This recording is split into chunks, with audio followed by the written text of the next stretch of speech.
and welcome to another edition of the Hercules Towers Mental Health Moments with the Big South. I am Ellen Harrington. For this edition, we are joined by two sports student-athlete standout in Milligan College, where he scored over 1,000 points in his basketball career and helped the Buffaloes earn a spot in the NAIA National Tournament, all the while leading the Milligan golf team to a conference championship along the way. Following his playing days, he spent time as the director of basketball operations at Clemson University and held assistant coaching gigs at King's College, Charleston Southern, VCU, and most recently at the University of Texas, before becoming the head coach at UNC Asheville. In 2019-20, ESPN named him one of the top 40 coaches under 40, and that same year he oversaw one of the biggest year-over-year program turnarounds in Division I basketball history. Furthermore, his passion for basketball and high energy makes him one of the most entertaining coaches to watch here at the Big South. Please welcome UNC Asheville's men's head basketball coach, Mike Morrell. Welcome, Coach. Thanks for joining us today. Thank you, Ellen. Appreciate you having me. That's a way better introduction than I deserve, I can assure you that. Let's start off by going a little bit into your background. Your story is such an inspiration, and I think a true testament to grit and what someone can accomplish through a go-getter attitude and hard work. You were not handed opportunities in this industry. You're a small town, small college guy who aspired to be a coach at the collegiate level and worked your way through volunteering at basketball camps and building relationships in this industry. Could you speak a little bit about what it was like growing up in a small town and attending a small college as a student athlete, and why sports were such a big part of your life during that time? Yeah, those are the questions that I enjoy the most, just because it gives me an opportunity to reflect on my past, which is one I'm very, very proud of. I tell people all the time, when I talk about where I grew up and the people who influenced me as a kid, I really didn't have much of a fatherly influence. I grew up around my mother, my grandmother, my sister, and so the coaches in my life were the men that I looked up to the most. And so when I get an opportunity to talk about my childhood, which I grew up in the Boys and Girls Club, which is something that's very near and dear to my heart. I gain about 20 pounds and I stand up about 2 or 3 inches taller. I'm just very, very proud of being from Elizabethton, Tennessee, going to Milligan College, which is now Milligan University, and just the path, that was really afforded me because there were some things that I didn't deserve, that I didn't earn, that just because of some people around me who cared about me, just afforded me the opportunity. And most of those opportunities came through sports, and not just basketball, football, golf. I tried to play it all when I was a kid. And, so competition was something that I, learned to love, and wasn't always the best winner or loser, but I'm very, very grateful that, my hometown's only about an hour from here. And, I get a chance to go back pretty often. And so I didn't get a chance to do that when I was an assistant coach at Texas or VCU, and kind of as I, kind of beat and banged up the proverbial ladder, if you will. So, I wouldn't trade my upbringing for anything in the world.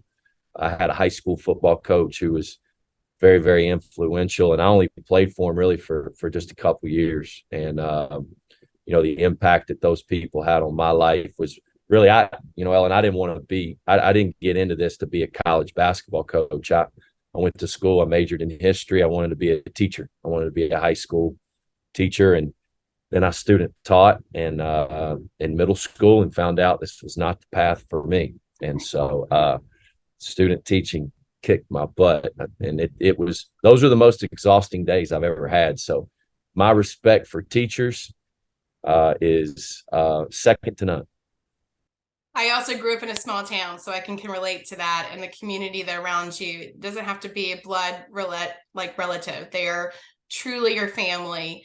And I wouldn't be where I am today if I didn't have those people supporting me as well along the way. And so where do you think your go-getter mentality and your hard work ethic comes from? And how have those characteristics helped you accomplish your career aspirations of being a head basketball coach? That's a good question. I don't know that they really come from any one place, frankly. As I got into coaching, especially when I went to Clemson, I had the chance to work around. Shaka Smart was an assistant coach there at the time. Got the chance to kind of really get a very, very good understanding that if you're going to succeed in this business, you're not going to be able to do it halfway.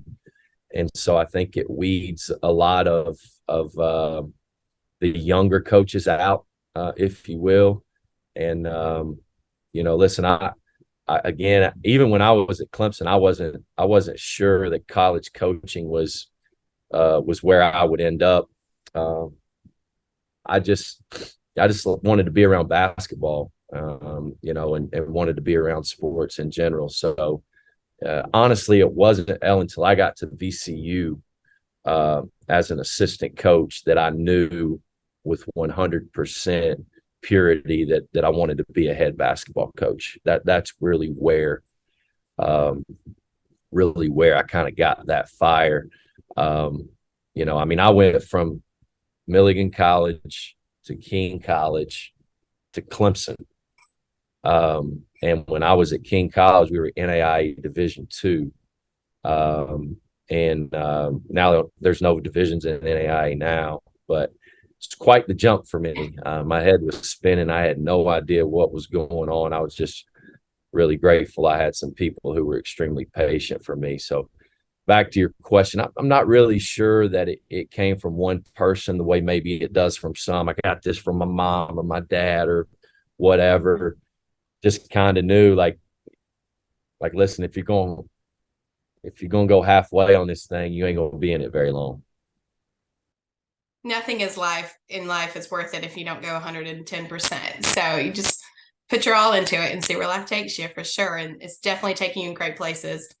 Talk about coaching a little bit.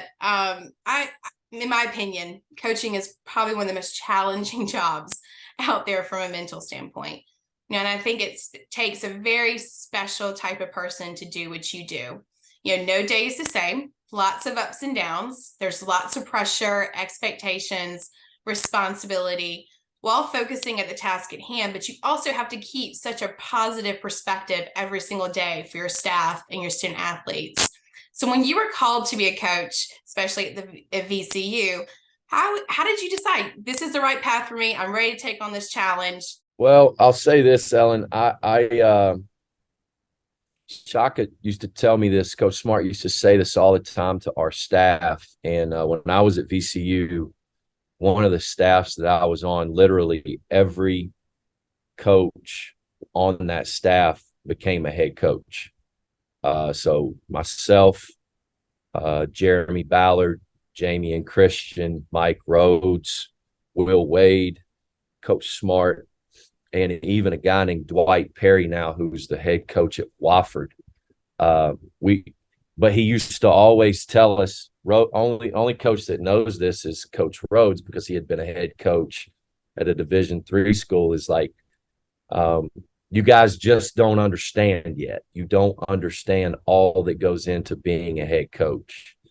And I think, not all of it, but for the most part, I just didn't understand what it was to manage people on a daily basis. And so I think that's where a lot of the ebbs and flows of being a head coach, where that comes from. And, again, I was very, very fortunate for 8 years to work with Coach Smart and see how he handled that, because he always had a choice to make in terms of how he looked at things. Choose to look at this, and see the good, or I can choose to look at this and see, the bad. And I really get upset if we use the word bad around here, because I think anytime we fall short, it's an opportunity to grow. It doesn't mean it's bad. It can just, we can grow from it. And, people talk about the process so much. I think that's what that is. I think it's growth and choosing to see, the things that you can obviously get better at. So, yeah, I mean, it's a challenging profession. but it's very, very rewarding. You know, my first year here, we were 4-27. Um, and the only person in the program that was with me at that point is Tajon Jones, who is one of who's still playing here. And so and we laugh about that year a lot because it wasn't good. There was a lot to grow from. And so I just think we all have a choice. Some coaches do it differently. Some coaches choose to take a different path, and to each his own. But I think in this day and age, with the type of student athletes, both in basketball or hockey, whatever it is, it's just a different generation, and I think they have to be coached different. I don't think it means that we have to be, soft or whatever. I hate that. No, I just think we have to try to have a better understanding of what they're going through, and then, frankly, what we're going through. Because I'm still growing as a head coach in my 5th season, and if you think you've figured it out, you're about to be humbled. Such as the old quote. I don't know who it is. You're either humbled or you're about to be humbled, and this sport will teach you that in a very, very quick time frame. So I love coaching. I love what it gives me personally from a selfish view, but also I think if you just focus on the results in this day and age, you're really missing the boat, because it's truly about growth. Absolutely. I think mistakes just make you as who you are as a character, and having a go-to and can attitude. Don't ever look back, just kind of look at the solutions ahead and how do we get better from here. I think that's so important, especially when you're going through those tough times, because you don't know why they're going through that in the moment, but you're going through it for a reason, and learning from that reason and growing from that reason that's all part of life for sure. And I heard you once say, a wise man once said, everything you want is on the other side of hard. You just have to be willing to go get it. You have truly experienced like every level of a basketball staff, and can put yourself in your staff's shoes, which I think has earned you a ton of respect in this industry. You have given your career your all, and I'm sure you've made a lot of personal and professional sacrifices along the way. So what drove you through all that to stay motivated and just never give up on your dream of being a head coach? Well, there's obviously I didn't make that quote up. We had a kid on our team last year. I used to tell him all the time, like, everything you want, it's like out my window. Like, everything you want's on the other side of that window. Getting through that window is obviously hard, and that's obviously a metaphor. But anything that is truly worth having at this level, in college basketball, it's going to be hard, and anything from winning your next game to having a successful season to having a successful program. So, again, I mean, for me, I was very, very fortunate to be able to observe people who understood that when I didn't. Going all the way back to working for, George Pitts in my second year as a coach. He was hard to work for. He was also, arguably the best coach I've ever been around from a basketball standpoint. I was with him for almost a year and a half, and I learned more basketball during that time, pretty much because I didn't know anything. To all the way to, Texas, and, one of the most challenging years that I've ever had as a coach. It was our second year at Texas. We weren't very good. We were coming off of a really, really hard year, and we won 11 games. And that's not what you do at Texas in year 2. And so, but I was just an assistant coach and had no idea the challenges that Coach Smart was going through. And so I just got a chance to observe very, very good people, be around very, very good people, and make a lot of mistakes, frankly, Ellen, and make a lot of mistakes and try to grow from them. It's kind of led me here. motivation it is what it is. Like if you got to wake up every day and be motivated by something, I don't know. I mean, to me, it's like, what are you trying to get better at? And the discipline from that is what drives growth. Like, I don't get up every morning and read a quote to motivate me for the day. Hey, if you do, that's fine. I'm not saying there's anything wrong with that. I think, for me, it's just the routine that I have. I'm a pretty routine oriented guy. And just, trying to have a plan for myself, whether it's, meditating or journaling or whatever it is in terms of my health. And then the plan for our staff, as you alluded to, and the plan for our team and our program. Yeah, I think that no matter how many mistakes you make in life, if you just take one step forward, just keep going forward and keep growing. And that's definitely going to make that sweet win even better when that happens too, as well. As I mentioned in my intro, you really do embody like a very high level of energy and focus and passion for the job on and off the court. What inspires you to maintain that intensity and to continue to give 110% every single day? I don't know. One, if I ever lost that, I'd quit coaching because it just wouldn't be any fun. There's again, I just kind of said I don't need quotes to kind of get me motivated or whatever, but I do love quotes. I got a quote book, but there's the old quote You're about full of them. You're full of great ones.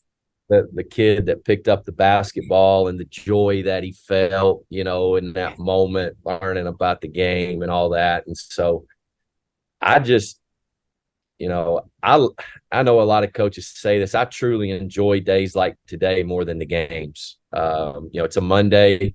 We play on Wednesday.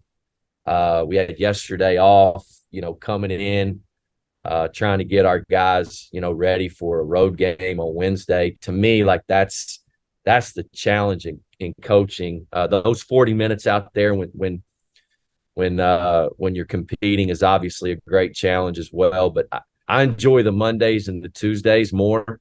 But to answer your question, I don't think I need a lot of inspiration to show passion. It's just who I am. And for me, like, I'm a lot. I've actually been told this a lot this year. They're like, you're way more calm on the sidelines. I'm just trying to get out of the way of my guys in a lot of instances because I'm not going to be Captain Obvious out there with something that they already know. So I just really, really enjoy the work that goes into, again, growth. You alluded to it a second ago.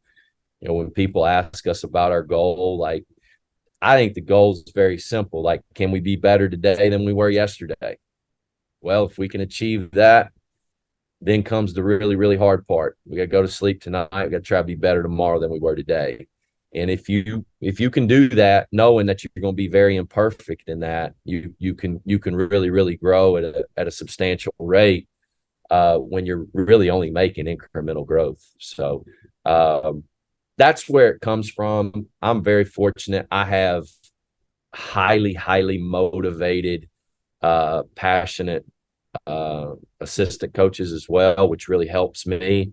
I got a guy named Woody Taylor who, like, he gives me energy on a daily basis. And I think for head coaches, like, we need that. We need people around us to exude energy as well, not only for our team, but for us. And so, that's it. Well, I would recommend not slowing down on the sideline because you're pretty entertaining to watch. So don't stop that. Yeah. I don't know that the officials would agree with you. That's probably true. You are part of a coaching tree that is filled with some of the best in the industry, and you're a young guy and you have a lot ahead of you in your coaching career. But over the last 15 years, what would you say has been the most influential experience that's helped shape your mindset? And also one of the most important things that you've learned from your peers that you carry with you as a head coach? Um, Probably two, and they're both from not failure, but real struggle. And Mm, I would say after my first year at Texas, um, I we just had a tough year in my second year, and I went through some things professionally, and it taught me that like basketball is very, very fickle. This profession is very, very fickle, mhm, and that um, I need to make for sure that I'm right, that myself is right, and I'm grateful that to Coach Smart, whom I worked for at the time, for helping me learn that lesson. And then I would say my first year here at UNC Asheville, mhm. never as a head coach or never when you were an assistant coach did you, hey man, I'm gonna get ready to win 4 games my first year. Yeah. But we came into a situation where there was 10 scholarships, I believe, at the time, and it was a time where the transfer portal was not the transfer portal, and so we had to take a lot of freshmen, and Mhm. we learned that we've got a long way to grow, a lot to grow in. And so very, very fortunate that I had an athletic director like Janet Cohn, who was very, very patient with me, who understood that there was a lot of challenges that we were kind of going through. And so, but you know what, Ellen, what I find is like, I try to journal every day. And when I go back and read some of those entries, especially early on in my head coaching career, which I would encourage any head coach to write stuff down. Yeah. Man, it's such a great reminder of when in the good and the bad. Mhm. Uh, and so, um, yeah, and I just think knowing that next year we had most of our team coming back and just pouring into those guys um, was an awesome experience. And then I think it was the second biggest turnaround Division I basketball that next year. And um, I think it was just the perspective that we gained in my first year. So that's probably the one that stands out the most. But my experience as an assistant coach at Texas and was also one that's was had a huge impact on me as well. Yeah, I also experienced some gut wrenching things in the beginning of my career too, as well, that really shaped where I am today. So it's just that means a lot, and it really takes you to another journey that you probably never expected, which is pretty amazing too, as well, when you see the whole big picture of everything. Let's talk a little bit about culture. And in my opinion, building the right type of culture within your program is fundamental to success. What is the most important to you in building team culture throughout your program? Um, I just think, again, I keep saying this, but growth.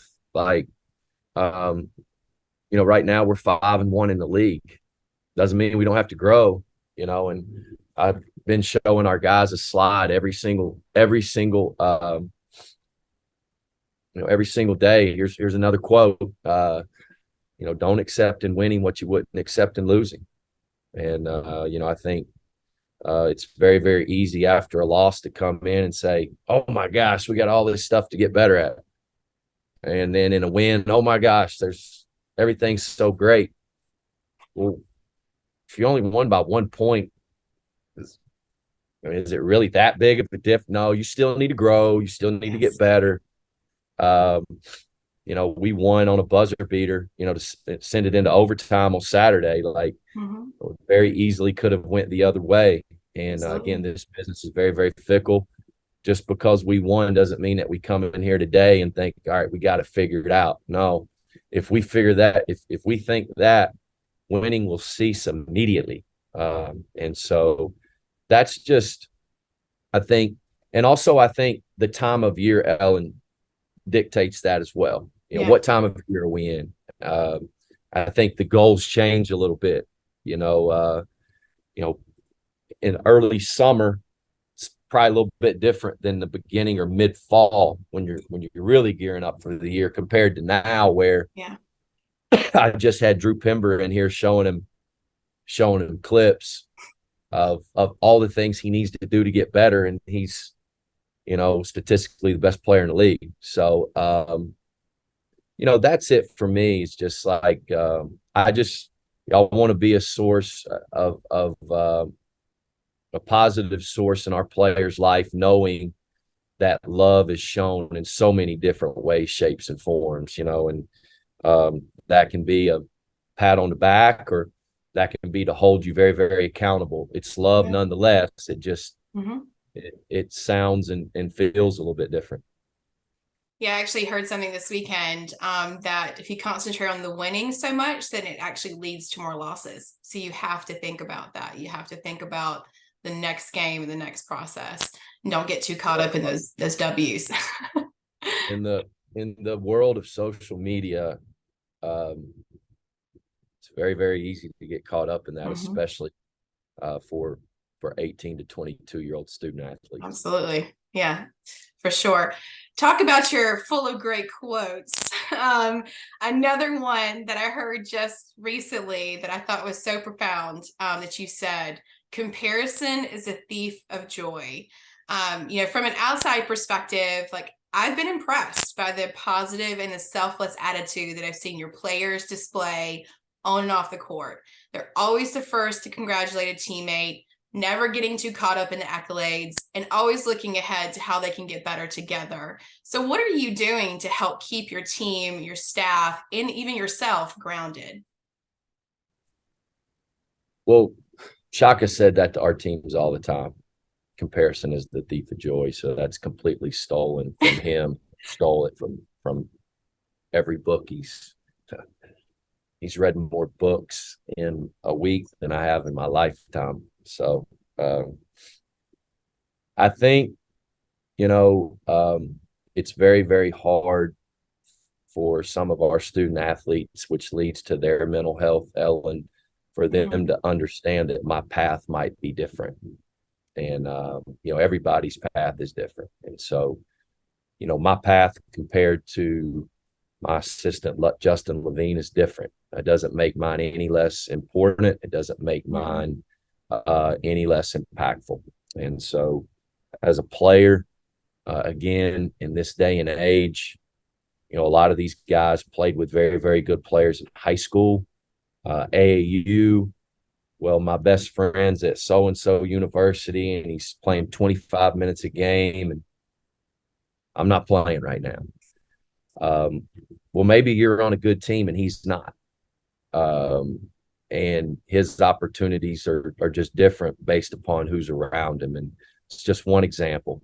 But to me, it's like I probably say that to our team again, because in a lot of ways, you are who you worked for, and I am who I worked for and with, in terms of taking tidbits from all of those,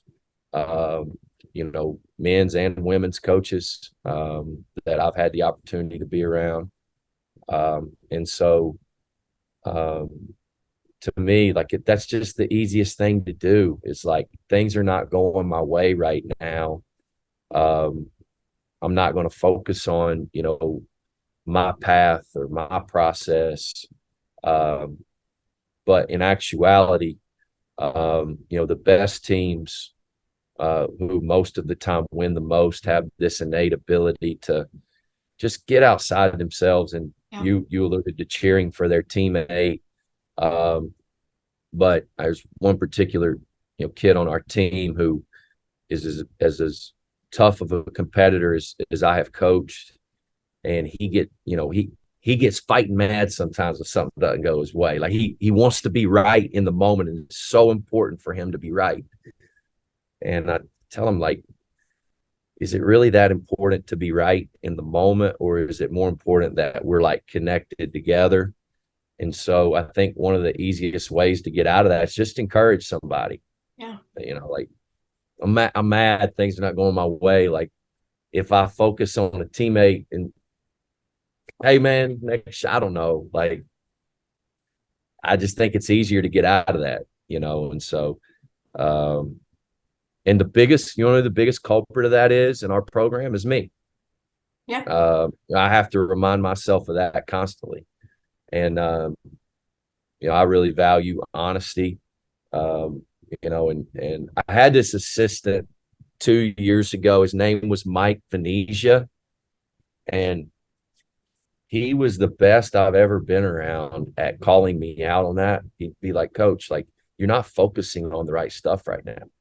I'm like, yes, you're right. I am not focusing on it. I'm worried about the officials, or I'm worried about, Yeah. A missed free throw or whatever. That's not focusing on the right stuff. That's Captain Obvious. And we don't need Captain Obviouses. We need people to help each other grow. And he was the best at that. So anyway, yeah, I just think that's it. And that's hard, and that takes time. Yeah. That takes time, and it takes failure. I think it takes failure. I like it even with my own team that like I ask their opinion, I ask their advice. I like them to step up and tell me if I'm doing something wrong. So I think that does matter. And I think it definitely does build that type of open and honest culture, because we also need to be accountable for our actions too, as well. Yes. You kind of alluded to this earlier, but throughout your years as a coach, you've experienced generational differences amongst student athletes. Coaching a team back in 2005 is definitely not the same as it is today. What have you found to be the most challenging in player response from generation to generation? And how are you adapting as a head coach to ensure that you continue to build a positive culture throughout your team? Well, I'll answer that this way. I'll just speak to what I'm trying to do now, Ellen, and not so much as the difference in 2005 to now, because it's night and day. Yeah. Um, I just think that I was very, very fortunate to be at this clinic this summer, um, and speak to a group of young coaches. And at the time, there was another session going on. Jay Billis was actually putting it on in Charlotte, and got the opportunity to hear Mike Bray speak to a group of assistant coaches. And I was just over in the corner. I went down early because I don't know Coach Bray, but his book was one of the few books I actually read. I read it during my first year as a head coach.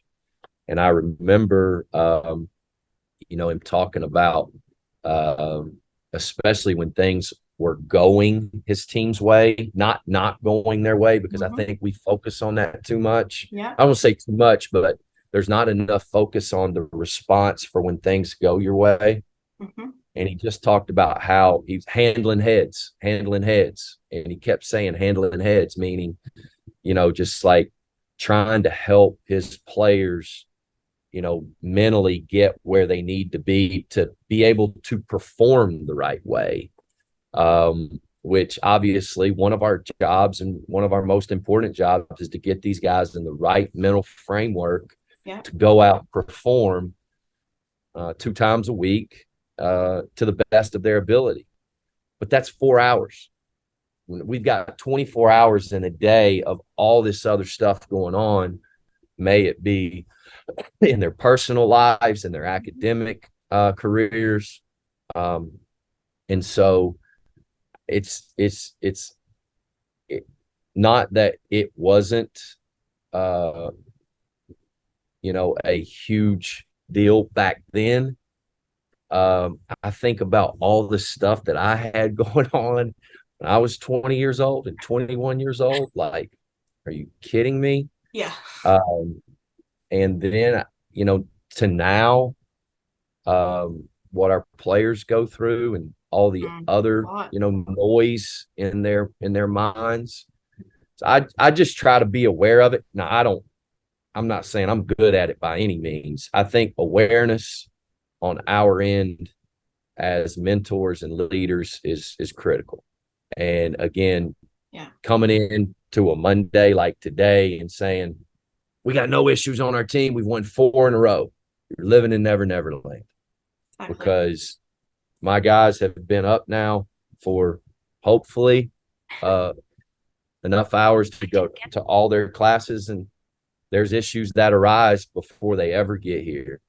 And I will say this too. I think in the mental health of our student athletes, I think sometimes we tend to focus just on, the things that don't go their way. And we also tend to sometimes lose sight of when things are going their way and then that ceases.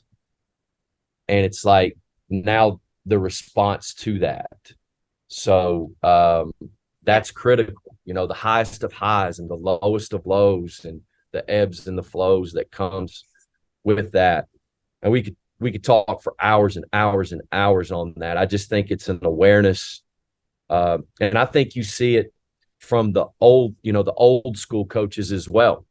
The guys who've been doing this from 30 and 40 years and how they're changing, in terms of their teams. Like what worked 20 years ago don't work anymore. I won't say doesn't work, but you have to adapt. And it's kind of like I tell our staff in camp season every year when we bring in 150 campers, adapt and react. Because those 7-year-olds are coming in here on fire today. And we better be ready to adapt and react because our plan is not always going to go the right way. So I think that's the case in college coaching as well. Yeah, I have a boss that I struggle with that throughout my career, the highs and the lows, and he's like, just stay even keel. But I worked in weddings for some time, and I mean, I tell you, the type of stress around that, and then the adapt to react to that, you have to learn how to do that in the moment for sure. I believe I read somewhere that you stated, referencing all the head coaches that you worked underneath, that the one common denominator with them was care, how they cared for, support their players, their staff, their colleagues, the community, just made a very lasting impression on you. Do you also try to embody that same type of care within your program? And if so, what are some of the things you're focusing on just to show that type of support to your team? Yeah, I mean, I think if your program, if that's not a foundation of your program, I mean, especially in this day and age where they can leave anytime they want to. Yeah. If you're not in, I mean, to me, care is the price of admission. Like, come on, if you don't care about your kids, about your players, and the people around you, how you treat people, how you make them feel. And it doesn't mean you're always going to be perfect with that in coaching. Like I do think, you're not going to be worth your salt in coaching if there's not accountability there as well. Mm-hmm. It's again, love, care, comes in many different ways, shapes, and forms. And sometimes, again, it's a hug. Sometimes it's a pat on the back. And sometimes it's, strict discipline in terms of you're not doing what you need to do. And I think about the coaches in my life who I felt like cared for me the most were also the ones that put my feet to the fire the most. And, that's, to me, that's true care. And if you're not willing to do that for your, and that's, you don't, I don't coach every player the same in terms of the message to them, but care is something that to me is like, again, what does that mean? What does care mean? Well, that's through your program. Players feel that, and so I didn't. That wasn't something that necessarily just came from a particular coach. Like that's what are you doing coaching if you don't have that? And so for me it's again 1 through 15 on our team. I want these guys to know they're going to be held accountable, but they're also going to be loved. And again, that comes in different shapes and forms. Yeah, I think sometimes the best people that are around you, the ones that do put your feet to the fire, because that is true care. It really do want to make you a better person for sure. I'm a big believer, in using your platform for good, like giving back to those who've helped you along the way and taking care of the community around you. I admire the amount of time that off the court I've seen you and your staff and your players supporting Asheville and the sports community. Like, for example, like you talked about the kids camps in the summer, visiting the Boys and Girls Clubs and like participating in the 24 hours of Nothing But Net for Special Olympics, or just recently during Christmas, shopping with the dogs for the Boys and Girls Club event. How important is it to you to be an example to your players that there's a bigger picture, outside the court, and just to show them how to use their platforms for the good? Yeah, again, I think that's the price of admission, for what we do. And I grew up in the Boys and Girls Club from the age of probably about 7 to the time I was really going into high school. My mom was a realtor who owned a small business and worked sun up to sundown. And the Boys and Girls Club was my babysitter. That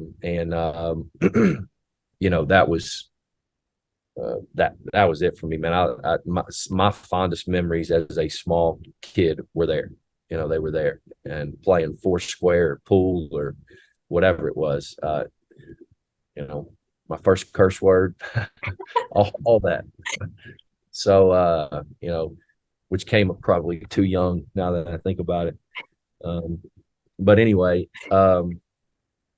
yeah, I just, that's something that I think, that's where true joy lies. For me, you talk about, you're working to where you're at, or as a person, and it takes a lot of work. The biggest sacrifice is time. Like when I was an assistant, I went home about one time a year. I didn't see my family that much. That's not a woe is me thing. That was just time. I had to sacrifice time, Yeah. In that moment.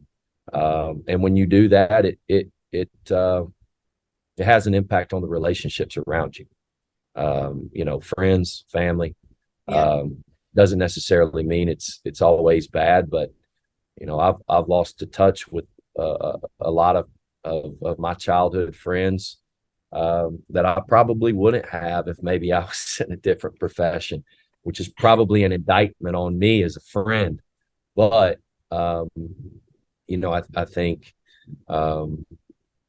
my experiences as a kid, and in the Boys and Girls Club, I just would like my players to feel that, and what it is to give of your time. And most of the time, it ain't really that much time. You're talking about 90 minutes. I got this awesome email from a fan the other day about one of my players, Doc Battle. And Doc is one of the most kind-hearted, just awesome kids that I've ever coached. He's just got this unbelievable smile.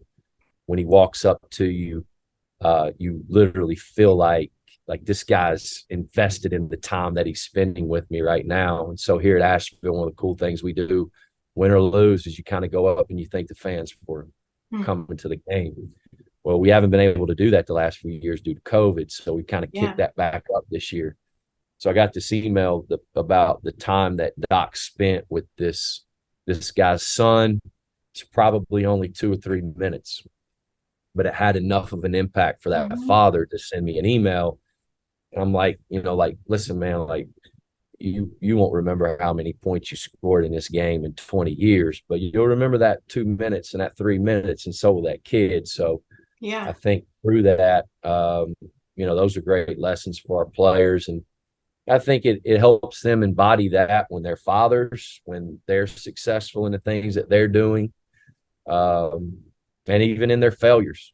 So, it's again, I call that, to me, it's just the price of admission for what we do. Like, if you just come to work to, every day and it's just about basketball, like, what are you doing?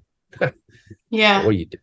So But some people don't think of it like that, and I think that it makes such a difference for those kids' lives. Like my mother built a program at Boys and Girls Club in my small town, and my dad became a mentor for some of those kids. And even going up in high school and times they got in trouble or if they needed help, like they called my family, and it just that means the world to them that they could be that extension of their own family, if they needed something. And it really matters, and it matters in the future of their lives. And so even though you say it like that, but not everybody thinks of it like that. And it definitely does makes it a big difference for those kids. And they're going to remember that. The other thing too, I try to tell our players, you don't get a medal for that. Like, you don't need a pat on the back for that, to give up your time. Like that's just being a good guy. That's just being a good person. Exactly. So, yeah. Which again, to me, that's the price of admission. And hey, Lord knows I've felt that plenty of times in my life. Yeah, if I didn't have some of those people that helped me along the way, I wouldn't be where I am. So it makes a difference for sure. Let's talk a little bit about mental health and being a student athlete at UNC Asheville. And I think you are very unique. You understand exactly what it's like to be a student athlete. You've been in those shoes before. But since your time in college, and we've kind of talked a little bit about this too, but the amounts of pressure to perform at such a high level, the academic expectations, the external noise from the internet and social media, it's just increased substantially. There's no wonder that mental health and having positive team culture is just so important to the well-being of our student athletes. And when I approached you about joining the series, without hesitation, you're so willing to help in any way, just to bring awareness to the importance of mental health in college athletics. Tell me, why is it important to you to be a voice for mental health for your student athletes? Well, first of all, I'll say this, just from a strictly selfish standpoint. I think I'm way more of I think we have to be way more of a mental coach than we do an X and O coach these days. Mm-hmm. And so that's strictly a selfish answer. Like, if you want your team to perform. The other thing I'll say, Ellen, is, and maybe this is one, Dr. Laura Jones here is an unbelievable one, just resource that we have here on campus at UNC Asheville. Mm-hmm. And two, selfishly, has been an unbelievable resource for me as a coach and all of our coaches here. And we've talked about this a little bit. I've found myself surprised over the last 2 or 3 years at some of what I deem small things that put so much pressure on our student athletes. So how much pressure are they feeling from the things that I deem large? And I think for me, I'm like, wait a second, that wasn't that big of a deal, was it? But their feelings are their feelings. They own those. Yeah. I own mine. I own my feelings. Wrong or right, they're mine. I own them. They do theirs too. And so, the open door policy of being a head coach or whatever, anytime I have a discussion with a player anymore, we might disagree, but I can tell you this, like, your feelings are your feelings, and I'll try to be aware of those, and I'll try to understand those, but mine are mine as well. Yeah. And so I think, maybe you talk about what is different from 15 years ago, 20 years ago. That might be the biggest thing in terms of coaching. And I want to know my guys' feelings, and that doesn't make anyone less tough. There's the old Bubba Watson. I remember, I love golf. I love to watch golf, and he wasn't the first to say this, I don't think, but he's talking about some of the struggles that he had, and just, talking about it's okay not to be okay. Like, it's okay. Absolutely. Not to be okay. And, hopefully the awareness towards mental health, brings, just more of the talking point of like, yeah, hey, it is okay to seek help. It is okay to go talk to someone. And I think us as mentors, coaches, leaders, whatever, I think it's a huge point that we must also make sure that they know how, who, when, where, because anxiety that they feel like, you know, there's not a clock on that, like, when they ain't sleeping at night, um, you know, what are we doing to try to, okay, here's some things that can, hopefully give you a little bit of peace. And so I just think I think it's the biggest thing right now in terms of, these players, not just basketball. Uh, I'm talking across, and not just in sport. I'm talking about the regular student, um, and the self-worth that they feel like they have. Um, and there's so much put on the student athlete in that age range.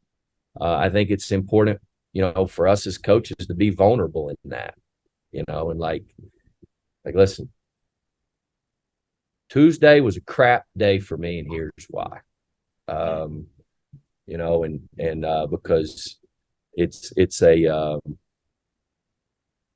it can be a dark hole for a lot of people, and I just think, the awareness that we can help with, not solve. Like, are you going to solve it? Is that a uh, and I think, again, it starts, and I'm not saying UNC Asheville's that.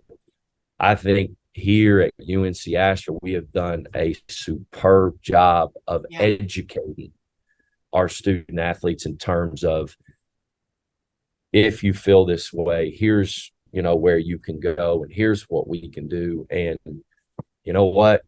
As coaches, we need to be educated as well. Because again, it's if we just talk about performance, how can they perform if they don't feel a certain way about themselves? And it doesn't always have to be great. Like, it's not always going to be great. So, and then again, this is obviously, I could talk about this for days. Not that I know what I'm talking about, but there's certain parts of the year where finals, practice, games, like over Christmas break, my guys were walking around here with smiles ear to ear, and like, Coach, finals are over. Yeah, you're right. Finals are over. I get why you feel a little bit better, like yesterday I looked at you, had your hood over, and but it's real. It's real. So, yep. I mean, I was a student athlete, and I can't even imagine what that's like to go through that and then do finals too as well. And I mean, working, under a department like with Janet Cohen, who like puts those kind of resources on staff, I just think that just really speaks to, what you guys have at UNC Asheville and the support that comes from that, and just allowing your student athletes to have a safe place to be open and honest about this. Because some people are just really scared to talk about it. But I think that it really just makes a world of a difference when you feel safe to be able to come up and, talk about things and just be honest about what's going on in your life, because that definitely does make it a lot better. Even though you can't solve anything, it's just having the support, I think, that just goes so long of a way, for sure. Let's talk a little bit about your mental health.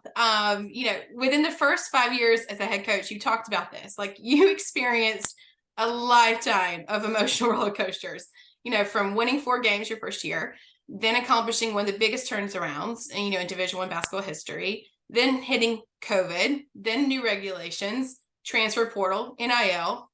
Most people would not be able to handle that from a mental standpoint. So that's why it's so important from your side, personally and professionally, as a leader, to take care of yourself from your mental health. So what are you doing on a daily basis just to make sure you're taking care of yourself? Yeah. Again, I was, very fortunate to have some people in my life when I was an assistant that, talked about taking care of yourself. Then I became a head coach and realized that I was not doing a very good job of that. There's a few things for me that are musts. I mean, they're musts for me. I have to be active every day. I have to be active for my mental health. I was walking the other day, and Fletcher Avey, one of our players, comes up and he goes, "Coach, do you ever stop walking?" I said, "Well, Fletch, I have to do something active every day." And so, no, I really don't. So that's one thing for me that I do every day. Rain, snow, shine, how I feel, like I have to be active, Yeah. whether it's working out or running or walking. That's huge for my mental health. Um, I'm a very, very early riser. And so I don't sleep very late. And so my routine starts pretty early in the morning. Now my routine can be thrown off, but the routine for me helps my mental health. Mm-hmm. Um, and if I get thrown off on that, I have to go to another box of tools to get myself right.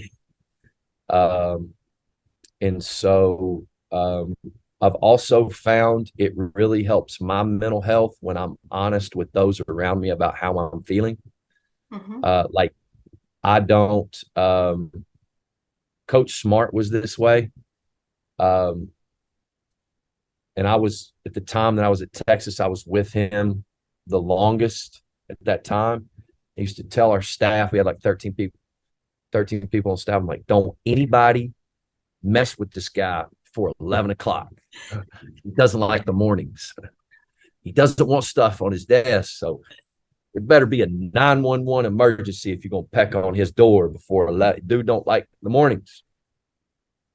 It took me a while to figure that out. I'm a little bit of that way. Um, and then as the day goes on, not that I don't like the mornings, it's just like, so I think being aware and those Mm-hmm. around you being aware and being honest with how you're feeling is huge. And then I know with me being more vulnerable with our team helps me in terms of maybe some of the struggles that I've had or how I'm feeling in the moment. Um, and then there's a couple things. I don't do this every day, but I do meditate a lot.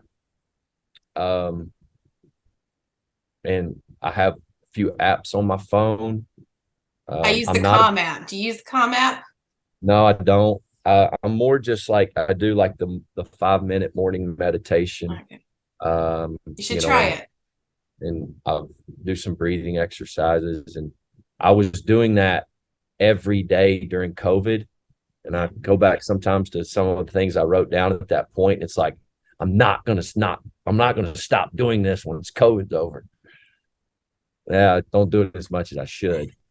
And so it's kind of like a New Year's resolution that's gone by February the 1st. So, but no, I do that most days. So give myself a pat on the back. And then a guy named Denny Kuiper, who I worked with at Texas, who was a consultant for us at VCU, um, is always talks to me about, and I say just to me, like talks about self-compassion. He talks about like having compassion for yourself. And like every game that I get done and I'm going to watch that film, I'm not going to love some of the decisions that I made as a coach. I'm just trying my best. I'm not trying any less. It doesn't mean that I'm not going to fail. It doesn't mean that I'm not going to, not like the decision that I made in the moment, but I was just doing my best. I mean, I really was. And so having some compassion for myself that like, it's okay. You made a mistake. Like, it's, you know, life is hopefully going to go on. And I think I've done a better job of that. I'm not nowhere near perfect, but those are some of the things that I do for myself. But I need to do a lot more because our team is better when I'm healthier, and our team is healthier when I'm better. Absolutely. So if I don't take care to have self-compassion for myself either, I'm not going to be good for my team. So Yep. you have to take care of yourself, and you have to love yourself um, during those situations, and understand that tomorrow you can, it's one step forward. So it's just having that type of mindset, I think, goes a long way. Um, I talked about your high energy, and I can only imagine that you're the type of person that wears your emotions on your sleeve, and you bring a lot of passion to every single situation on and off the court.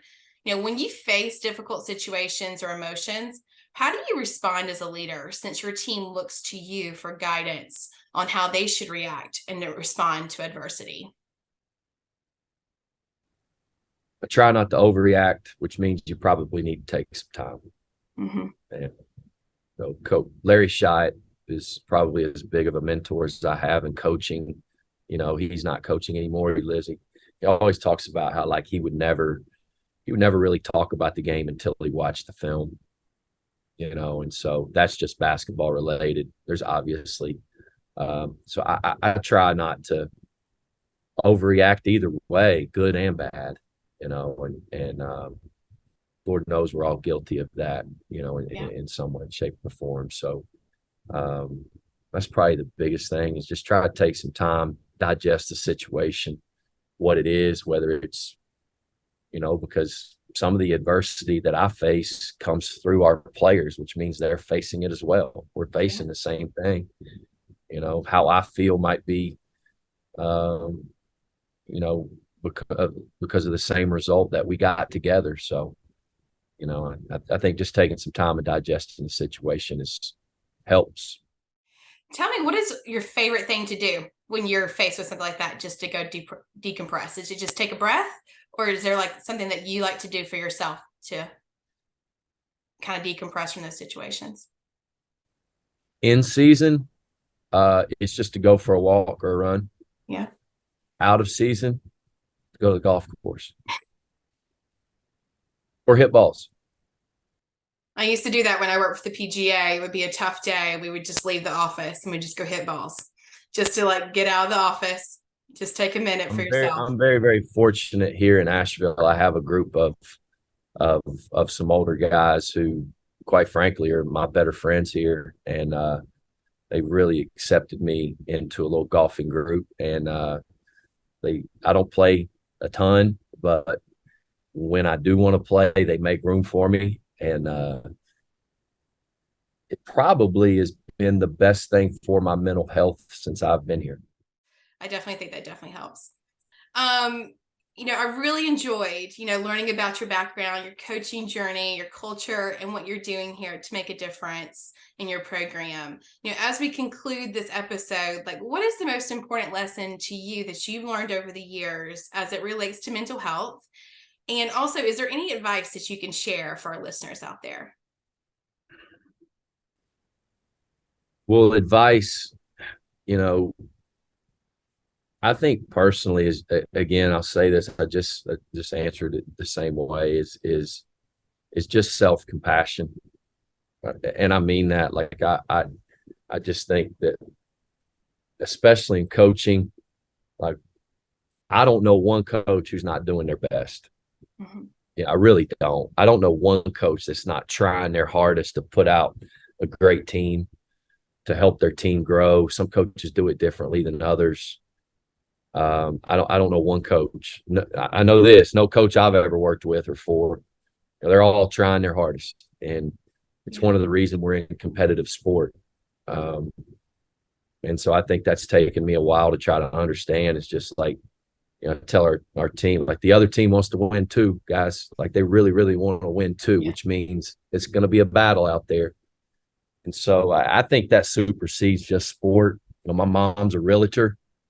There's other realtors out there that want to sell houses, mom. So, you know, hey, listen, it's not going to be hunky dory. You're not going to have 7 closings a week. Um, and so I'm thankful to be in sport where I do think the awareness to mental health is greater than it is in almost any other profession. Um, and so I am grateful for that. And the lessons I've learned is that I mean, I think the greatest thing is that we'll never have this figured out. Like this is not a cure, but we can sure grow it. We can sure help through education and care. I mean, simple. I'm not sure this is a Rubik's cube here. It's care for one another, care for the student athletes that we oversee, and care for ourselves. Absolutely. Well, Coach, thanks so much for your time to speak with us today. I really greatly appreciate it. And just talking about the importance of mental health and the culture in your program, and how people like you deal with this and support others with mental health. So from the Big South, thanks for tuning in. This has been your Hercules Tires Mental Health Moment.